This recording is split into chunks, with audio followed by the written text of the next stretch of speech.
Hello there, Pastor Brian here.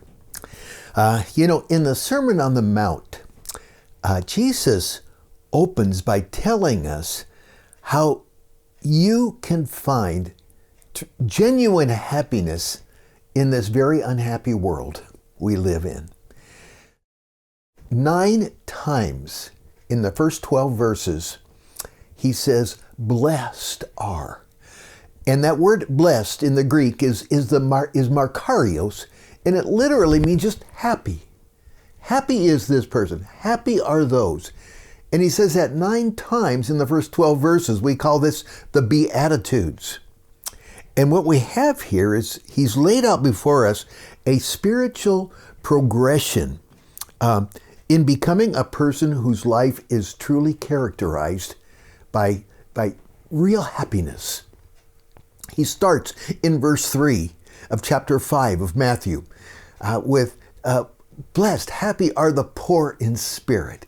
Coming to that point where you realize that in and of yourself, you're so destitute spiritually. You haven't got a leg to stand on before God. You're found very wanting when it comes any spiritual goodness in you. And it brings you to the point of in verse 4, where he says, blessed are those who mourn. It brings you to that point of just dejection and mourning your condition. Oh no. And that brings you to verse 5, where he says, blessed are the meek.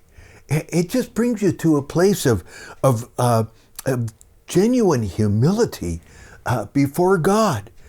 And it's interesting that he adds in those verses, he adds, theirs is the kingdom of heaven. He said, they shall be comforted. He says, for they shall inherit the earth. And, you've got a person at that point now where then the next thing Jesus says in verse 6 is, blessed are those who hunger and thirst for righteousness. You got to the point where you're just hungering and thirsting for his righteousness. That word righteousness, I think I would put it this way. It's your whole heart and soul and mind and spirit is just in harmony with God and God's way for your life. You're just in that place. Now, there's a problem there, isn't there? Romans chapter 3, verse 10 tells us, there is none righteous, no, not one, except, of course, Jesus Christ himself. And I love what Paul tells us in 2 Corinthians chapter 5, verse 21, when he says there, for he, the Lord, made him, Jesus, who knew no sin, to be sin for us. That happened at the cross when he took our sin upon himself. You know that. And then Paul adds in that verse that we might become the righteousness of God in him. It's not our righteousness, it's his righteousness. He is our righteousness. That's the point. And therein is the place of genuine fellowship with him. And that's what the cry is for here. Blessed are those who hunger and thirst for that. That phrase, hunger and thirst for it, carries the idea of the very deepest craving for it. It's like it's become an all-consuming desire. When you're really at that point of just hungering and thirsting for something, it totally consumes you. You know, it's like a person that is dying of thirst or something, and water, that's all I care about. I just want water. Everything else is on hold until that desperate need is satisfied. And that's really the point you come to in those first steps: poor in spirit, mourning, meek. And now you're at that point where you want that righteousness of God so badly you can taste it. You know that that nothing else will satisfy you. Nothing else will work. That's what I need more than anything else. You know, it's like David says in Psalm 42, verse 1 and 2, where he says, as the deer pants for the water brooks, so pants my soul for you, O Lord. My soul thirsts for God, for the living God. You know, it's become just this all-consuming desire in his heart. And so here's the promise he makes then to that person. He says, he shall be filled. He shall be filled. The word filled there is kortazo. And it's used to describe being supplied by food in abundance, of an overflowing provision. You know, you're just able to just gorge on it, you know. You're just saturated completely with it. It's that, in Psalm 23, it's my cup overflows. It just overflows, you know. That's the idea. So who gets to that place? Who gets that gift from the Lord, that promise from God? Those who genuinely hunger and thirst.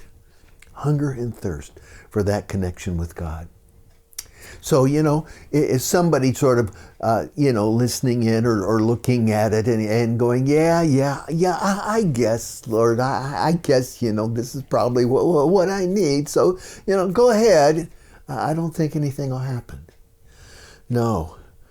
I remember in my case, in my young life, he had to rip the carpet out from under me pretty heavily, and brought me to that point where, Lord, I just need you. More than anything else in this life, I just want to know you, and I need you.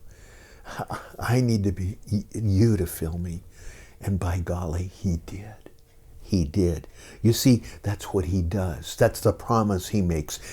God is saying to you, I do that. And he will do it. And that's for you too. Whomever you are out there, that's what he will do for you too. It's his promise. You know, one early evangelist in American history in the early parts of the 19th century is a fellow named Charles Finney. And he would give an evangelistic message that would just sort of fire people up. I mean, quite a gift of evangelism. And then they would have tent meetings, you know, and they'd be sort of out there in the woods or something, set up a tent and they'd have a big evangelistic meeting. And when Charles Finney then was giving an invitation to give your heart to Christ, to receive Christ, to let him change your life, he would send the people out into the boonies. You go out there and find a quiet place all by yourself, and you stay there until God fills you, until Jesus Christ fills you with himself. You go out there. Don't come back until you've had that connection with Jesus Christ himself. He would send them out. Wow, what a ministry. And the lives that were changed for the rest of their life and eternally through that man's ministry. But I'll tell you this. Jesus made a promise right at the end of the Sermon on the Mount when he said in chapter 7, Matthew 7, verse 7, when he says, ask, and you shall receive. Seek, and you'll find. Knock, and it'll be opened unto you. You know, he's making that promise there. He said, ask, and he said, seek for it. Knock, keep knocking. You'll get it. It's his promise to you.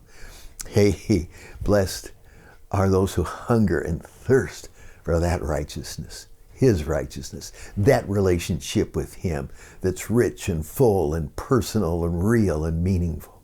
You'll be filled. You'll be filled, completely satisfied. You know, so it comes down to how to be happy in this crazy mixed up world. And it's pretty simple. Jesus starts the Sermon on the Mount this way. Give up the foolishness of this world, the silliness of this world, and simply seek a closer walk with Jesus. Daily. daily seek that. That's the way to true happiness. After all, he just said it. Happy are the poor in spirit. Happy are those who mourn. Happy are the meek. Happy are those who hunger and thirst for that righteousness. You know? That need will be met in abundance. And you know what? He said 4 times, happy, happy, happy, happy. I think he's trying to tell us something, don't you? Well, he's not finished. I mean, that's a wonderful place to be, but he's not finished yet. He's got 5 more. Blessed is this, blessed are they, blessed are those. And we're going to dive into that next time. But brethren, in the meantime, Jesus loves you so much. Desires just to be that one and only Lord in your life, and you just let him have that place, that space in your heart and in your life, and you'll never regret it. So enjoy your walk with Jesus Christ himself, because he loves you. Talk to you later. My Savior.